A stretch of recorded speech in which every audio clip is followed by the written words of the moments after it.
Hope you're hungry. We've got the perfect segment for you. Food and Wine has assembled a list of the top food trends of 2025, and to share what we might see on the shelves of our grocery stores or on the menu next time we go out to eat is Food and Wine's executive features editor and host of the Tinfoil Swans podcast, Kat Kinsman. Kat, it's so great to have you here with all the goodies. This is my dream breakfast. I mean, what would you want to wake up Carbs to? and That we eat every morning. Now, the flowers are not just decorative, they're edible. Talk to us about that. They truly are. So for 2025, my resolution was to add a little bit of joy to each day in a really small way. And that can come about in the form of something so simple as putting a flower on your plate. Like, you know, when people think of flowers and food, they might think of little tweezery things at fine dining restaurants. Like, no, anybody can have flowers, and you just pop it on top of your oatmeal, your baked good, your whatever. Wait, but how do you know if they're edible or not? Okay, so you have to... I'm worried they could be poisonous, right? Yeah, so you're not just going to your local bodega and treating that like a snack bar, right there. There are companies that sell specifically edible petals and blossoms and everything. Cheers. You can buy those. You can grow them at home in little pots, so you get to enjoy them that way. They're not going to have pesticides on them. Marigolds, pansies are just really beautiful. Not bad. It's an experience. Okay. Tastes like a plant. Yeah, I feel a bit like an iguana here, but I'll take it. They vary. It would go down easier if I were drinking a Guinness, which is what a lot of people are doing these days. I didn't know that. People are drinking Guinness now? People are drinking Guinness to the point where trucks are Like being... more than usual. Patty's giving me the, what? Where you been?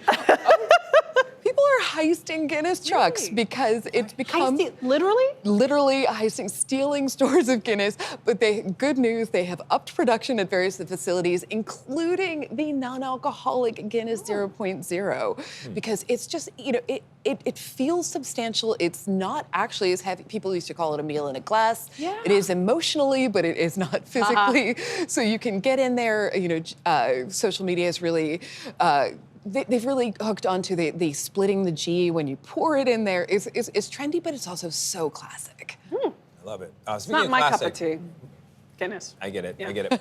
I'm skipping around, but back to, speaking of classic, diner food. Oh, yes. We're in kind of a golden era for diner food. People are wanting it badly. Oh, who doesn't need a diner breakfast right now? I mean, it's the most comforting thing in the world.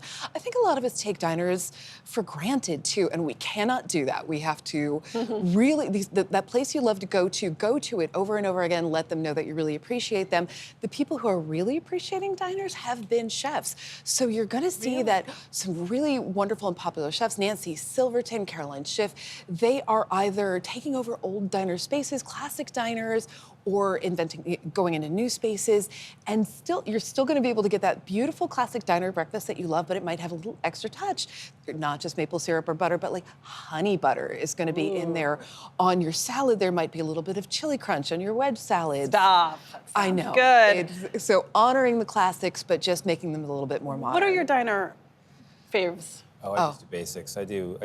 3 stack? Yeah, eggs over easy hard, just crispy bacon, and then hash browns. Classic. Yeah. Oh, I am such a just plain egg, toast, cheese, just really beautiful. Or if I'm feeling really indulgent, a corned beef hash.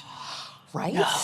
Like, sounds good. that's a nap for the rest of the day, but it's so beautiful. Speaking of indulgences, cocoa, not just for toddlers, apparently. Oh, we've got some grown-up cocoa going on here, too. Yeah. You know, I grew up drinking this stuff out of the packet. Absolutely delicious. That still hits. But cocoa these days, we're putting it to work. You can put supplements in there. You can put your little nighttime CBD in there, some valerian in there. But if you really want to take it to a sort of fancy place, a little bit of chartreuse in there. A little bit of fancy marshmallow in there as well. And it's just adding this little extra touch to this thing that's so familiar and comforting, and who couldn't use that right now? I make like a Mexican hot chocolate. I'll add some like chili powder, some ginger to spice it up. So good. My daughter is obsessed with hot chocolate, and my husband gives it to her almost every morning. Can you believe that? So, yeah, that's when I'm at work. That's what they're doing.